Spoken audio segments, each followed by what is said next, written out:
നമസ്കാരം. ചോരക്കളമാക്കി മാറ്റി Iran American നഗരം. ട്രംപിനെ കൊല്ലാൻ അവസാന യുദ്ധത്തിന് ഇറാൻ. അമേരിക്കൻ ആക്രമണത്തിന് പിന്നാലെ കുവൈറ്റിൽ ഇറാൻ നടത്തിയ തിരിച്ചടികൾ വ്യാപകമായിട്ടുള്ള നാശങ്ങൾ ഉണ്ടാക്കിയിട്ടുണ്ട്. ഡ്രോൺ വീണ് പലർക്ക് പരിക്കേറ്റു. ഒരു കുട്ടിയടക്കം 3 പേരാണ് ഖത്തറിലുണ്ടായ ആക്രമണത്തിൽ കൊല്ലപ്പെട്ടത്. അമേരിക്കയുടെ ആക്രമണത്തിൽ ഇറാനിലെ മാ ഷഹറിൽ വാട്ടർ പമ്പിംഗ് സ്റ്റേഷനിൽ നടന്ന ജോലി ചെയ്യുന്ന ഒരാൾ കൊല്ലപ്പെട്ടു. ഇതൊക്കെ അമേരിക്കയുടെ ആക്രമണങ്ങൾ. ഇതിന് തിരിച്ചടി നൽകുന്നത് ഇറാൻ ഇപ്പോൾ അവർ തന്നെ ഏറ്റെടുത്തിരിക്കുന്നു. തിരിച്ചടി അമേരിക്കയുടെ സെൻട്രൽ കമാൻഡ് നടത്തിയ പ്രതികരണത്തിൻ്റെ അടിസ്ഥാനത്തിൽ ഇറാനിലെ 140-ലേറെ കേന്ദ്രങ്ങളിലേക്ക് അമേരിക്ക ഡ്രോണുകൾ വർഷിച്ചു. ഹോർമുസിൽ GFS ഗാലക്സി എന്ന കപ്പൽ ആക്രമിക്കപ്പെട്ടതിന് പിന്നാലെ സംഘർഷാവസ്ഥ പശ്ചിമേഷ്യയിൽ പടർന്നു പിടിക്കുന്നു. പശ്ചിമേഷ്യൻ സംഘർഷം വീണ്ടും കടുത്തതോടെ ക്രൂഡ് ഓയിലിൻ്റെ വിലയടക്കം കുതിച്ചുയരുന്ന ഒരു സാഹചര്യത്തിലേക്ക് എത്തിയിരിക്കുന്നു. ബാരലിന് ഇപ്പോൾ $79 ബ്രന്റ് ക്രൂഡ് അതിൻ്റെ വില $80 എത്തുന്നു. സമാധാന കരാർ നിലവിൽ വന്ന സമയത്ത് $65 വരെ താഴ്ന്ന വിലയാണ് വീണ്ടും കുതിച്ചു കയറുന്നത്. കഴിഞ്ഞ 24 മണിക്കൂറിൽ മാത്രം എണ്ണ വിലയിൽ 4% വർധനയുണ്ടായിരിക്കുന്നു. ഹോർമുസ് നിശ്ചലമായതോടെ വരും ദിവസങ്ങളിൽ വില കൂടുതൽ ഉയരുകയും ചെയ്യും. ഇവിടെ ഇറാൻ എന്തുകൊണ്ടാണ് തിരിച്ചടിക്കാൻ പോകുന്നത്? ഖമേനിയുടെ വധത്തിന് പ്രതികാരം ചെയ്യാൻ തന്നെയാണ് ഇറാൻ ഇറക്കി പുറപ്പെടുന്നത്. അതുകൊണ്ട് തന്നെ ഏകദേശം 13 ലോക നേതാക്കൾ അവരുടെ ഹിറ്റ് ലിസ്റ്റിലുണ്ട്. ആ പട്ടിക കൂടി ഇപ്പോൾ ഇറാൻ പത്രങ്ങൾ പുറത്തുവിടുകയാണ്. മുൻ പരമോന്നത നേതാവ് ആയത്തുള്ള അലി ഖമേനിയുടെ വധത്തിന് പ്രതികാരമായിട്ട് ലക്ഷ്യമിടേണ്ടവരുടെ പട്ടിക എന്ന പേരിൽ 13 ലോക നേതാക്കളുടെ പേരുകൾ ഇറാനിയൻ ദിനപത്രമായിട്ടുള്ള ഹംഷഹറിയുടെ വെബ്സൈറ്റ് പ്രസിദ്ധീകരിച്ചു. എന്നാൽ ഈ പട്ടികയ്ക്ക് ഇറാൻ സർക്കാരിൻ്റെ ഔദ്യോഗിക സ്ഥിരീകരണമോ അംഗീകാരമോ ലഭിച്ചിട്ടില്ല. American president Donald Trump, Israel പ്രധാനമന്ത്രി ബെഞ്ചമിൻ നെതന്യാഹു, ബ്രിട്ടീഷ് പ്രധാനമന്ത്രി Keir Starmer, French president Emmanuel Macron, Italian പ്രധാനമന്ത്രിയായിട്ടുള്ള Giorgia Meloni, German chancellor Friedrich Merz എന്നടക്കം 13 നേതാക്കളുടെ പേരുകൾ ആ പട്ടികയിലുണ്ട്. ഇറാനെതിരായിട്ടുള്ള ആക്രമണങ്ങളെ യൂറോപ്യൻ രാജ്യങ്ങൾ ശക്തമായിട്ട് അപലപിക്കാത്തതിലുള്ള അതൃപ്തിയാണ് അവരുടെ പേരുകൾ ഉൾപ്പെടുത്തുവാൻ കാരണമായത് എന്നുകൂടി ആ റിപ്പോർട്ടുകളിൽ ഇറാൻ പറയുന്നുണ്ട്.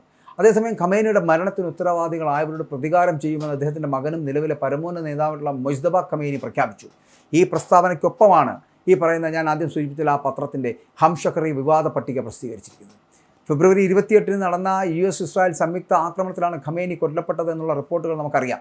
അദ്ദേഹത്തിൻ്റെ സംസ്കാര ചടങ്ങുകളിൽ ഈ വ്യാഴാഴ്ച നടക്കാൻ പോകുന്നു. അതേസമയം ഇറാനെ അരിച്ചു പറക്കി അമേരിക്ക ബോംബാക്രമണം നടത്തി തകർക്കുകയാണ്. മിസൈൽ താവളങ്ങളും യുദ്ധക്കപ്പലുകളും ഒക്കെ തകർത്ത് തരിപ്പണമാക്കുന്നു. ഗൾഫ് മേഖലയാണെങ്കിൽ ഇപ്പോൾ യുദ്ധഭീതിയിലാണ്. ഗൾഫ് രാജ്യങ്ങൾക്ക് നേരെ ഇറാൻ നടത്തുന്ന തുടർച്ചയായുള്ള ഡ്രോൺ മിസൈൽ ആക്രമണങ്ങൾക്ക് പലിശ സഹിതം ഇപ്പോൾ തിരിച്ചടി നൽകേണ്ടിയിരിക്കുന്ന സാഹചര്യത്തിലേക്ക് അമേരിക്ക എത്തി. തന്ത്രപ്രധാനമായിട്ടുള്ള ഹോർമോസ് കടലിന് സമീപമുള്ള ഇറാൻ്റെ അത്യാധുനിക മിസൈൽ വിക്ഷേപണ കേന്ദ്രങ്ങൾ, വ്യോമ പ്രതിരോധ സംവിധാനങ്ങൾ, ഇസ്ലാമിക് റവല്യൂഷണറി ഗാർഡ് കോർപ്സിൻ്റെ ചെറിയ യുദ്ധക്കപ്പലുകൾ എന്നിവയൊക്കെ ലക്ഷ്യമിട്ടാണ് US സൈന്യം വൻ വ്യോമാക്രമണം നടത്തിയിരിക്കുന്നത്.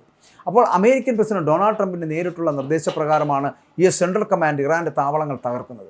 ഹോർമൂസ് കടലിടുക്കിലൂടെയുള്ള അന്താരാഷ്ട്ര കപ്പൽ ഗതാഗതത്തിന് ഭീഷണി ഉയർത്തുന്ന ഇറാൻ്റെ സൈനിക ശേഷി പൂർണ്ണമായിട്ടും തകർക്കുകയാണ് ലക്ഷ്യമെന്ന് അമേരിക്ക വ്യക്തമാക്കുകയും ചെയ്തു. അമേരിക്കൻ ആക്രമണത്തിന് പിന്നാലെ ഇറാൻ്റെ തെക്കൻ തീരദേശ നഗരമായിട്ടുള്ള ബന്ദർ അബ്ബാസിലും സമീപ ദ്വീപുകളിലും വൻ സ്ഫോടന പരമ്പരകളാണ് ഉണ്ടായത്. ഹോർമൂസ് കടലിടുക്കിലെ തന്ത്രപ്രധാനമായിട്ടുള്ള ദ്വീപായിട്ടുള്ള ക്യൂഷൻ അത് ലക്ഷ്യമിട്ട് 10-ലധികം കടുത്ത ആക്രമണങ്ങൾ അവിടെ ഉണ്ടായിരിക്കുന്നു. മാത്രമല്ല ക്യൂഷൻ ദ്വീപിൽ മാത്രം ശത്രുക്കളുടെ 10 മുതൽ 11 വരെ മിസൈലുകൾ പതിച്ചിരിക്കുന്നു. അവിടെ ക്യൂഷൻ ഗവർണർ ഹുസൈൻ അമീർ തൈമൂരി വ്യക്തമാക്കുന്ന കാര്യം ഇതാണ്. അപ്പോൾ ആക്രമണങ്ങളെല്ലാം ഈ ദ്വീപിലെ ഇറാൻ്റെ സൈനിക താവളങ്ങൾക്ക് നേരെയാണ്. എന്നാൽ ആർക്കും ജീവാപായം റിപ്പോർട്ട് ചെയ്യുന്നില്ല. എന്നാൽ ഇറാൻ്റെ ഔദ്യോഗിക വാർത്താ ഏജൻസിയായ ഇറാനോട് സംസാരിക്കുമ്പോൾ ഗവർണർ പറഞ്ഞത് ഇത്തരത്തിലുള്ള സംവിധാനങ്ങൾ തകർത്ത് തരിപ്പണമാക്കുവാണ്. US-ഉമായിട്ടുള്ള പ്രശ്നങ്ങൾ സമാധാനപരമായിട്ട് പരിഹരിക്കുവാൻ ഒരുങ്ങുന്നതിനിടെയാണ് ഇറാൻ മേഖലയിൽ കപ്പലുകൾക്ക് നേരെ വീണ്ടും ഡ്രോൺ ആക്രമണം നടത്തിയതെന്നും അതുകൊണ്ട് മാത്രമാണ് അതിശക്തമായുള്ള തിരിച്ചടി നൽകേണ്ടി വന്നതെന്നും അവർ പറയുകയാണ്. അമേരിക്കയ്ക്കെതിരെ ശക്തമായുള്ള ആക്രമണം നടത്തുന്നതിൽ ഒരു വിട്ടുവീഴ്ചയ്ക്കും ഇറാൻ തയ്യാറല്ല. അമേരിക്കൻ പ്രസിഡന്റ് ഡൊണാൾഡ് ട്രംപിനെ അടക്കം വധിക്കുക എന്നൊരു ലക്ഷ്യത്തോടുകൂടി മുന്നോട്ട് പോകുന്നു. അതൊരു പ്രതികാരമാണ്. ആയത്തുള്ള അലി ഖമേനിയെ വധിച്ചതിനുള്ള പ്രതികാരം. വൻ യുദ്ധവിമാനങ്ങളും യുദ്ധക്കപ്പലുകളും ഡ്രോണുകളും ഉപയോഗിച്ച് ഇറാൻ്റെ 140ഓളം വരുന്ന സൈനിക കേന്ദ്രങ്ങളാണ് ഇപ്പോൾ US കഴിഞ്ഞ 24 മണിക്കൂറിൽ തകർത്ത് തരിപ്പണമാക്കിയത്.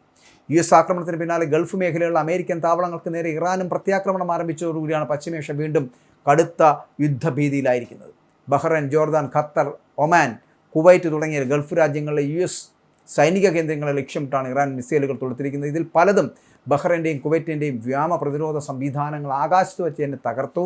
അന്താരാഷ്ട്ര കപ്പലുകൾക്ക് ഇപ്പോൾ ഹോർമൂസ് കടലിടുക്കിലൂടെയുള്ള സുരക്ഷിതമായിട്ട് കടന്നു പോകാൻ സാധിക്കുമെന്നും തങ്ങളുടെ സൈന്യം ജാഗ്രതയോടെ നിലയുറപ്പിച്ചിട്ടുണ്ടെന്നൊക്കെ അമേരിക്ക പ്രഖ്യാപിച്ചു. എങ്കിലും മേഖലയിലെ സാഹചര്യം അതീവ ഗുരുതരമാണ്. അവിടെ ഇറാൻ പിടിമുറുക്കുകയാണ്. അതുവഴിയുള്ള യാത്ര നടക്കില്ല. കാരണം ഹോർമൂസ് അടച്ചു കിടക്കുന്നു. ഇനിയൊരു യുദ്ധത്തിൻ്റെ അവസാനം കാണാതെ ഹോർമൂസ് തുറക്കുമെന്ന് തോന്നുന്നില്ല.